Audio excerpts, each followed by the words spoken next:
Hey, family, and welcome back to But God. I want to know, have you ever been so depleted that life has just worn you out? Seems like if one thing didn't happen, 10 others did, and it felt like you were being crushed and being oppressed and depressed and one thing after another. Well, if you ever been there, if you ever felt like that, you are not alone in your company. I have a story today, and we're going to talk about Gideon in the book of Judges, chapter 6. So if you have your Bibles, let's go there. Today, I am going to read from the Passion Translation.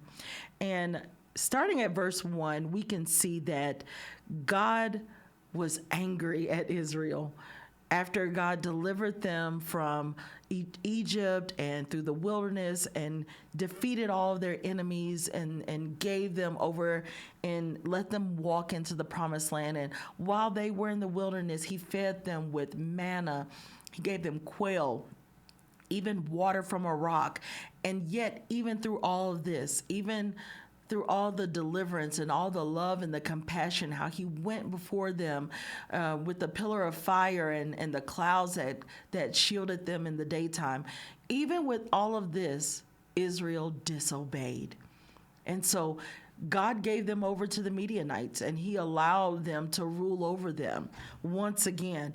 And so the Midianites were extremely cruel to the point where every time the Israelites would try to plant food and harvest, that they would dig it up and take it for themselves. They didn't have cattle. And I can read some of this in verse 2. It says, the crushing power of the Midianites overwhelmed Israel, forcing the Israelites to make hiding places for themselves in caves and mountain strongholds. Whenever they planted any crops, before they could even reap the harvest, the Midianites would come with the Amalekites and the other desert tribes to invade the land. So it was enemy over enemy over enemy. Before I could even pick up my harvest, someone else has taken it. You've been there? Okay, maybe I'm the only one, but I've been there. The Israelites, they would camp in their fields, the Midianites would camp in their fields and destroy their crops as far as Gaza. They would seize all of their sheep, cattle, and donkeys. They left nothing. They left nothing for the Israelites to live on. When they invaded the land and their livestock and camels and tents, they were as numerous as locusts, leaving the land desolate. I cannot imagine. It says in the Bible, verse 6, it says, Israel was impoverished and helpless against them, and they cried out to Yahweh for mercy. And here's God sent a prophet to them and said, listen to the words of Yahweh, the God of Israel. I delivered you from Egypt and from a life of slavery. I snatched you out of the brutality of the Egyptians. I rescued you from the people who invaded this land and fought against you. I drove them out in advance. This is God reminding them, this is what I did for you. And I gave their land to you. I told you that I am Yahweh, your God, and that you must not worship false gods of the Amorites whose land you dwell in, but you didn't listen to my voice. God is not mean, or he does not want to see us suffer. And a lot of the suffering we brought on ourselves because of one thing: disobedience. And God is saying, this is the result of your actions. If you've listened to the previous podcast, I asked you, what seeds are you sowing? You're reaping the harvest of the seeds you've sown, the seeds of disobedience. But God is so gracious. He is so faithful, and he is a deliverer. And here we are in this story, so we can now understand why Gideon is doing some of the things he's doing. But I'm moving ahead of myself. But God is so faithful. He sent an angel. It says the angel of Yahweh came to the village of Orpha and sat down under the oak tree. And here is where he met Gideon, the son of Joash. And Gideon was in a threshing room. He was in a wine press, and he was secretly threshing some wheat. So he was already in a place of hiding. Why? Because we read in the verses before, the Midianites, if they even knew he had this grain, they would have taken it. And so Gideon had to hide to even be able to eat and get this grain. So it says in verse 11, it says that Gideon was secretly threshing some wheat in a wine press so that the Midianites would not see him. Yahweh's angel suddenly appeared to Gideon and said, Yahweh present goes with you, man of fearless courage. So can you imagine? Here I am, crouching down, hiding in a wine press, and here comes this angel calling me something that I don't even believe about myself. He called Gideon a mighty man of valor, or in this version, he calls him a man of fearless courage. And I'm sure Gideon might have been confused, and it does say in verse 13, he said, who, me? But sir, if Yahweh was truly with us, why have all this trouble come on us? And I know that's a question that a lot of us have, especially in this time. If God is with us, why are we seeing so much calamity? Why is there so much trouble? Where are all his miracle wonders that our fathers told us about? Didn't Yahweh deliver us out of Egypt? So here's Gideon, the audacity, reminding this angel of God. Where's God? Asking him, where's God? And now reminding him, where's the God of miracles that brought us out of Egypt? But now he's abandoned us and put us under the power of the Midianites. It says in verse 14, then Yahweh himself faced Gideon directly and said, am I not sending you? Man. Gideon is asking, where's the God of all these miracles, signs, and wonders? And God turned to him and said, I'm sending you. You are going to be my ambassador. You're going to be my representative. You're going to be the catalyst that ignites the fire back in the people to say that God, Yahweh, has not forgotten them.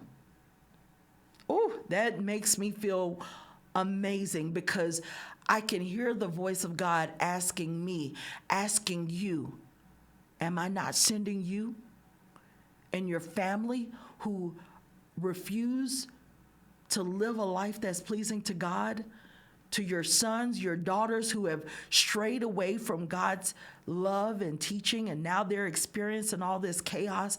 Am I not sending you to your family? Am I not sending you to your friends? Am I not sending you into the world of darkness to show them that you are the light of the world, that you are the salt of the earth? Am I not sending you to show them who I am? This is what God is asking Gideon. Man, he says, with my presence, you have all you need. I'm going to read that sentence again. With my presence, you have all you need. So go in the strength that you have now and rescue Israel from Midian's power. We do so much in saying, I'm not prepared. I don't have enough. I don't have enough gifts. I don't have enough talents. I'm not like this person over here or that person over there. And God says, with my presence,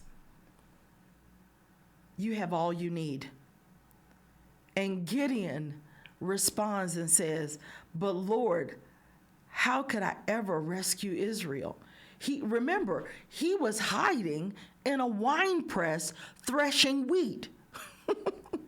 He was in a place of renewing and pressing and a processing place. Oh, thank you, God. He was in a place of processing, hiding. And he's saying, how can I rescue Israel? Because he was already hiding. He didn't have any strength. He didn't have any courage. He was the lowest of the low of the low. And God is telling him all these things about himself that he doesn't even believe.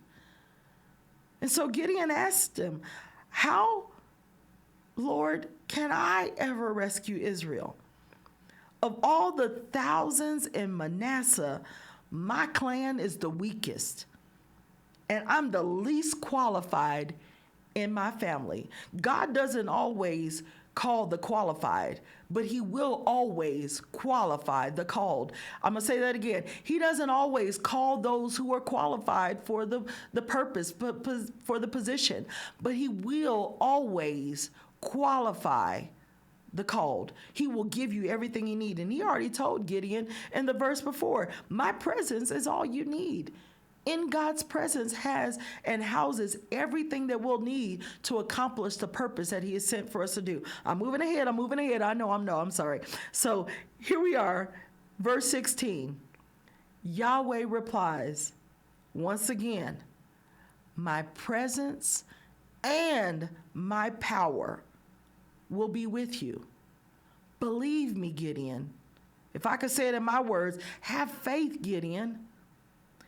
You will crush the Midianites easily, as if they were only one man.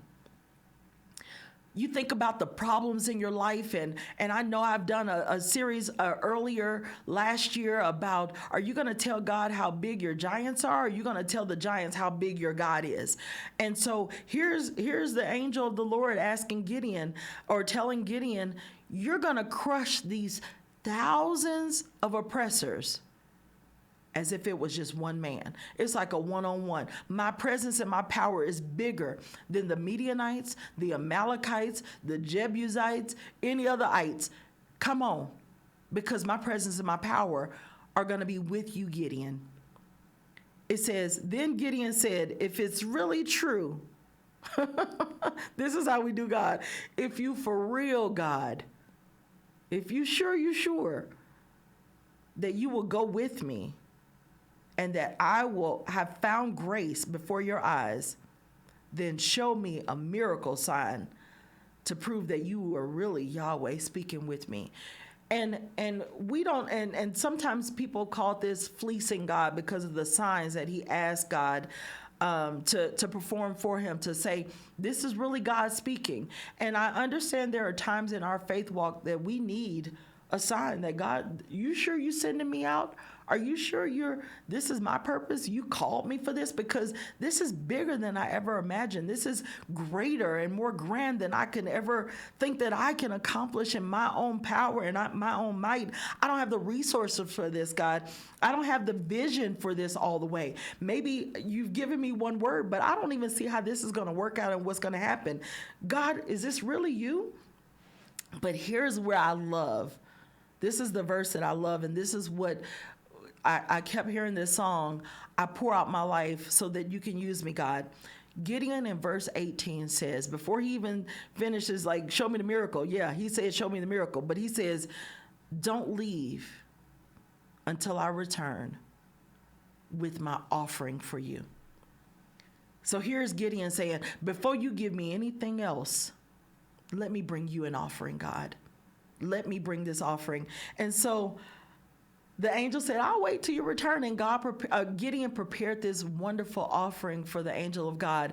And if you continue to read the story in the book of Judges, you'll see that Gideon truly got the victory, and he did not have one weapon in his hand, and the Midianites were defeated. So today, as we continue on your day, whatever is this, the beginning of your day you're listening, the end of the day, I don't want you to go to sleep without thinking about how God has prepared you. What has he said about you that you don't quite believe? Pray and press in and bring the offering to God. The best offering that we can ever give, as in Romans it says, I present my body a living sacrifice, holy and acceptable unto you, Lord, which is my reasonable worship, which is my reasonable service. It's the only way I can worship you, by presenting my life. This is the gift that I have for you, God. Here's my life. Use me as you please. And so, along with Gideon, we got battles to win. We got giants to kill. We got land to reclaim. And I'm willing to be the vessel to ignite the fire in others, to say, God, use me, and let them see your power and your might to deliver us once again. Even if we've not been faithful, God is always faithful to his people. God bless you, and I'll see you next time.